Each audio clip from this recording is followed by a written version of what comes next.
Colaboración en radio de Luis Soriano Peregrina. Tema: Lucio Cabañas y la dignidad como base de un nuevo momento del Estado. Los derechos humanos, en Informe 907. Bueno, y como todos los miércoles, saludo a mi compañero amigo Luis Soriano del otro lado del teléfono, a quien le agradezco su intervención de esta mañana. Luis, ¿cómo te va? Buena mañana.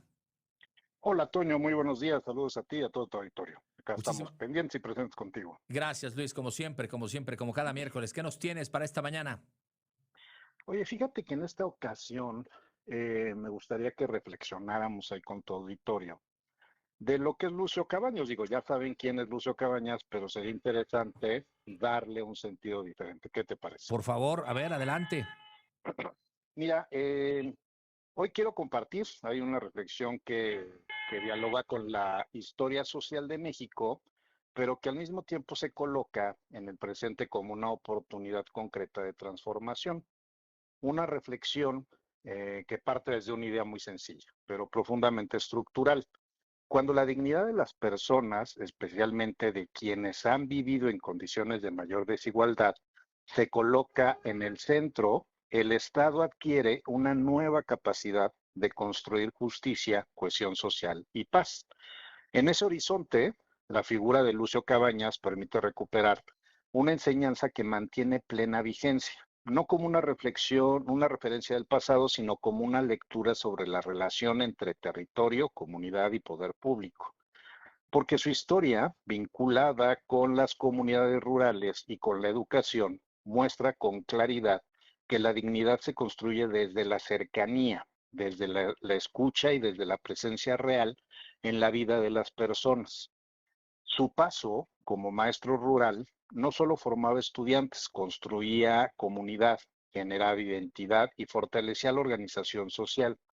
Y desde ahí se consolidaba una visión donde la dignidad no se entendía como una aspiración lejana, sino como una condición concreta que debía reflejarse en oportunidades, en reconocimiento y en condiciones reales para vivir mejor. Esa lectura permite entender algo que hoy resulta central.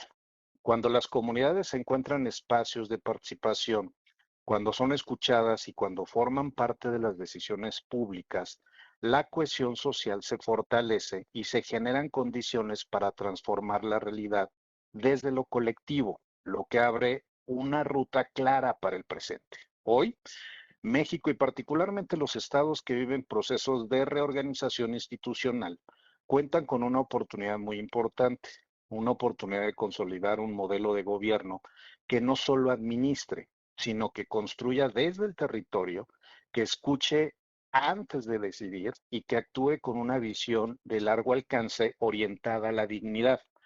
Ese momento exige una forma de gobernar que entienda que la estabilidad social se construye desde abajo, desde las comunidades, desde la vida cotidiana de las personas y que reconoce que la cercanía institucional es uno de los factores más importantes para fortalecer la legitimidad pública.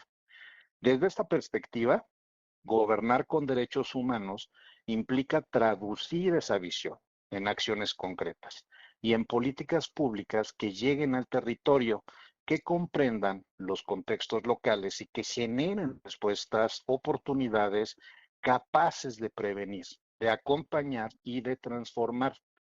La dignidad en ese sentido se convierte en un criterio operativo para la acción pública, en una guía que permite orientar las decisiones hacia la reducción de desigualdades, el fortalecimiento de la vida comunitaria y la construcción de condiciones que desarrollan de manera más equilibrada. Y es precisamente ahí donde la construcción de paz adquiere un sentido estratégico, porque la paz se consolida cuando existen condiciones de justicia cotidiana, cuando las personas cuentan con espacios de participación, cuando el Estado está presente con cercanía y cuando las instituciones logran generar confianza.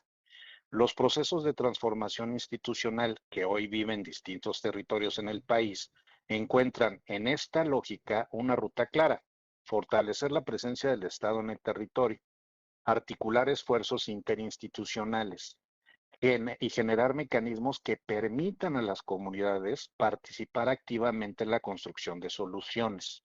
Y hablar de comunidades no estoy hablando solamente de pueblos indígenas, sino estoy hablando de estructuras urbanas como en las que vivimos la mayoría de los que hoy nos están escuchando. En ese contexto, la municipalización de los derechos humanos representa una de las herramientas más potentes para consolidar esta visión, porque permite acercar las decisiones públicas a las personas, fortalecer capacidades locales y construir respuestas desde la realidad concreta de cada comunidad. Cuando el Estado logra operar desde el territorio, cuando reconoce la diversidad de contextos y cuando construye junto con la sociedad, la dignidad deja de ser un discurso y se convierte en una experiencia cotidiana, en una práctica institucional que fortalece la gobernabilidad. La enseñanza que se puede recuperar en la experiencia histórica es clara.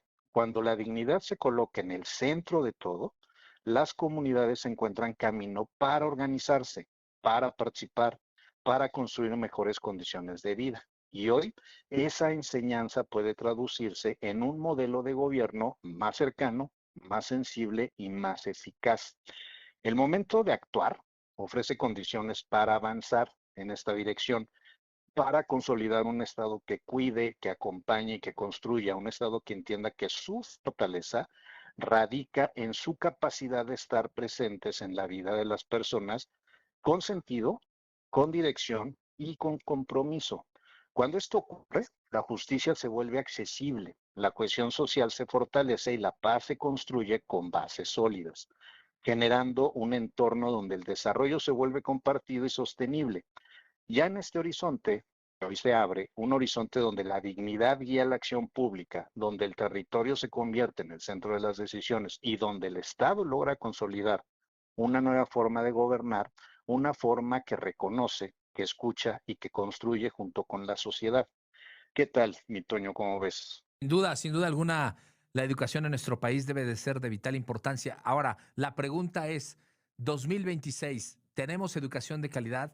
¿Tenemos maestros como Lucio Cabañas? No, la estructura, desafortunadamente, digo, hay que recordar que a Lucio Cabañas lo matan Sí, el claro. mismo Estado por generar dignidad en los pobres, ¿no? ¿Te acuerdas que Lucio Cabañas construye el Partido de los Pobres y desde ahí empieza a generar todo un movimiento que no era de izquierda? El mismo Lucio Cabañas decía que él no creía en las palabras del Che Guevara, por ejemplo, ¿no? Era un hombre de izquierda, pero era una izquierda mexicana, era la izquierda mexicana, verdadera izquierda mexicana, la que Lucio Cabañas estaba construyendo desde la ideología. Entonces, imagínate que se construyeran este tipo de episodios en el país en donde estuvieran maestros del perfil de Lucio Cabañas. México desde hace muchísimos años sería otro. Desde los 70, Su- desde los 80, México sería totalmente diferente. Sería un México que no hubiera pasado por tantos años de sometimiento imperialista, por ejemplo, que hubiera construido una verdadera relatoría de dignidad mexicana y desde ahí se podrían construir muchos procesos.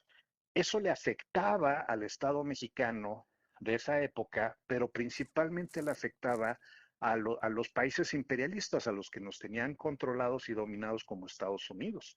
Eso es parte de las cosas, por eso me interesaba mucho reflexionar este punto frente a lo que estamos viviendo hoy, Toño, en donde en Chihuahua aparece una gobernadora totalmente entregada a las fuerzas imperiales y de repente las mismas fuerzas imperiales, por ocultar lo que está pasando en Chihuahua, genera esquemas como lo que está pasando en Sinaloa. Sea cierto, sea falso, pero cayó en un momento extremadamente oportuno, ¿no? Para las decisiones del país.